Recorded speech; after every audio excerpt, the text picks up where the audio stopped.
మీరు చెప్పగలరా మరి? ఎలా చెప్పమంటావు? ఈ సెమ్మిలో ఉన్న దీపం 4 ప్రక్కలా వెదలుతూనే ఉంటుంది వెలుగులు. మరి అలాగే దేవుడు అన్ని దిక్కులా చూస్తూ ఉన్నాడండి. ఇప్పుడు ఆ దేవుడు ఏం చేస్తున్నాడు? ఈ సందేహమే మా చివరి ప్రశ్న. రాజా, దీనికి నన్ను సరైన సమాధానం చెప్పమని అంటే ఒక్క గడియ నేను మహారాజుగాను, తమరు సాధారణ పౌరునిగాను మారాలి. తమకిష్టమేనా? మహదానందంగా. ఎవరక్కడ? భటులారా, ఈ మహారాజును చెరసాలకు పంపించండి.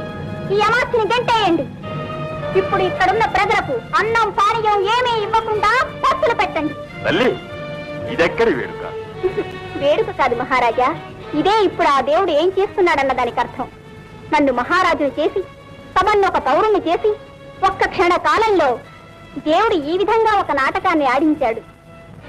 ఇప్పుడు అర్థమైందా దేవుడు ఏం చేస్తున్నాడు అన్నది? తల్లి